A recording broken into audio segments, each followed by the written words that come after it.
जय माता की मित्रों, मैं मनीष सोनकर आपका हार्दिक स्वागत करता हूँ अपने यूट्यूब चैनल पे, जिसका नाम है माँ मेरी माँ। और आज जिस विषय में मैं बात करना चाह रहा हूँ वो विषय हमारी पूजा अर्चना से रिलेटेड है। काफ़ी लोगों को ये ऑब्जेक्शन होता है, ये डाउट होता है कि भाई हम इतनी पूजा अर्चना करते हैं, इतनी साधना करते हैं, इतने मंदिर मस्जिद गुरुद्वारे में जाते हैं, वो तो हमारी पूजा पता नहीं कबूल होती है नहीं होती। इस ऐसे में मैं एक बात क्लियर कर देना चाहता हूँ कि हम जो भी पूजा अर्चना करते हैं, जो भी साधना करते हैं, वो हमारी 100% कबूल होती है। मगर इसके साथ साथ हमारे को इस बात पे भी फोकस करना चाहिए कि हमारी पूजा अर्चना में हमारी कितनी श्रद्धा भाव है, क्योंकि जितनी हमारी पूजा अर्चना में श्रद्धा भाव होगा उतना ही हमारे को आगे चल के उसका फल मिलेगा। ऐसा नहीं है कि हमने आज ही पूजा करी और आज ही हमारे को फल मिली है।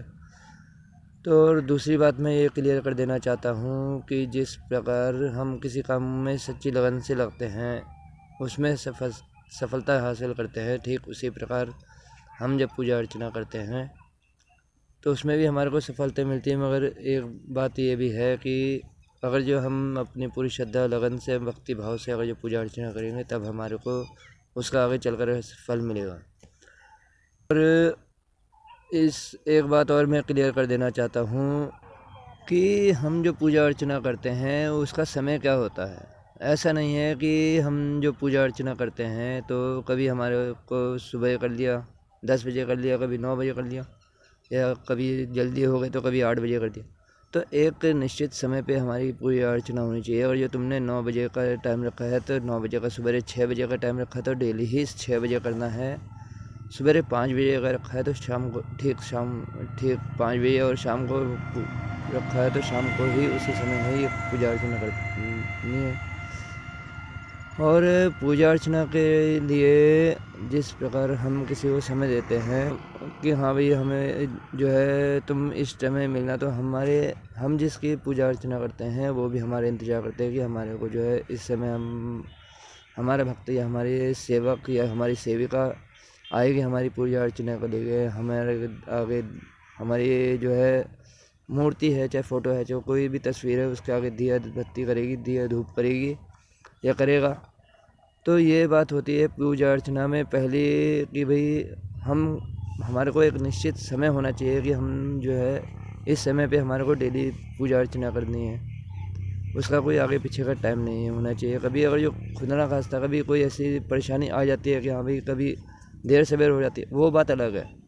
मगर कभी जल्दी तुमने कर दी, कभी देर में तुमने करी, तो ये बात इसमें हमारे को पूजा का पूरा फल नहीं मिलता, भले ही उसमें तुम्हारी कितनी भी श्रद्धा भक्ति भाव हो। तो ये बात हो जाती है कि हमारी पूजा अर्चना में कभी ऐसे में हम जब इतनी पूजा अर्चना करते हैं तो हमारे को जो है इस तरह के भाव हमारे मन में ऑटोमेटिकली आते हैं। और हमारी जो है जिस भी देवी देवता की या किसी भी देवी देवता की हम पूजा अर्चना करते हैं, वो भी हमारी परीक्षा लेते हैं।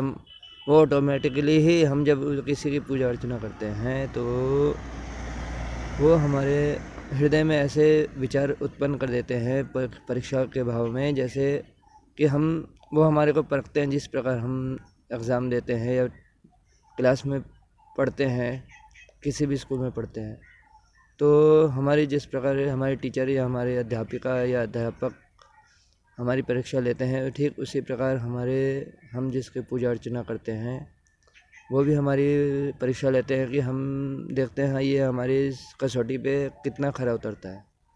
तो जितनी कसौटी पे तुम खरे उतरोगे, और खरे उतरने के लिए सबसे मेन बात होती है, मेन पावर होती है भक्ति भाव, तुम्हारी श्रद्धा। तुम कितनी श्रद्धा अर्पित करते हो, कितना समर्पण भाव करते हो,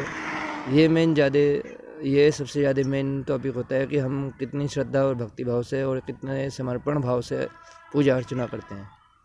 उनको क्या देते हैं, हम तो खुद ही, हमारी औकात क्या है जो उनको हम कुछ दे सकेंगे। बस वो एक भक्ति भाव के भूखे होते हैं, उनको और कुछ नहीं चाहिए होता।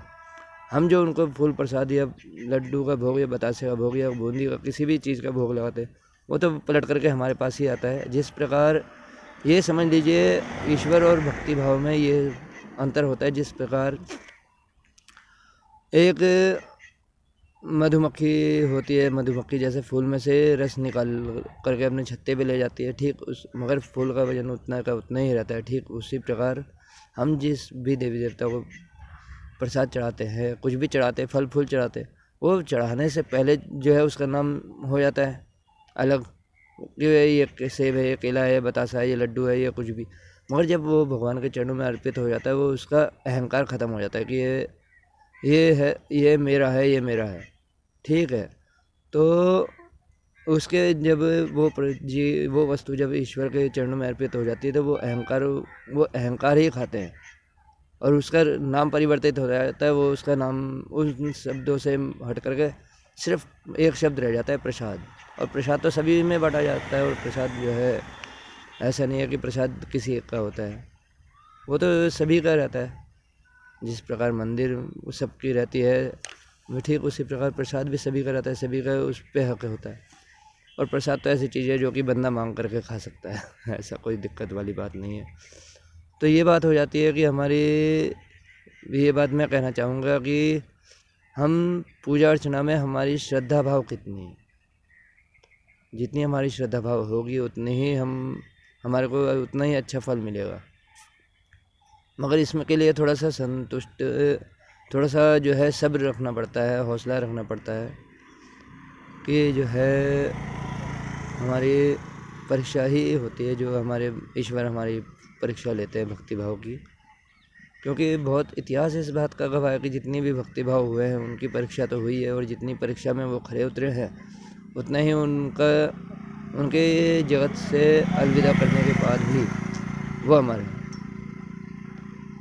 तो यही मैं कहना चाहूँगा कि अपनी पूजा में जो तुम्हारा डाउट है या तुम्हारे को कोई संकोच है कि हमारी पूजा अर्चना कबूल हुई है नहीं हुई, तो पूजा अर्चना तो 100% कबूल होती है। मगर इस बात पे तुम्हारे को फिर से मैं एक बात कहना चाहूँगा कि इस बात पे फोकस करो कि तुम्हारी कितनी श्रद्धा भाव और कितना समर्पण है।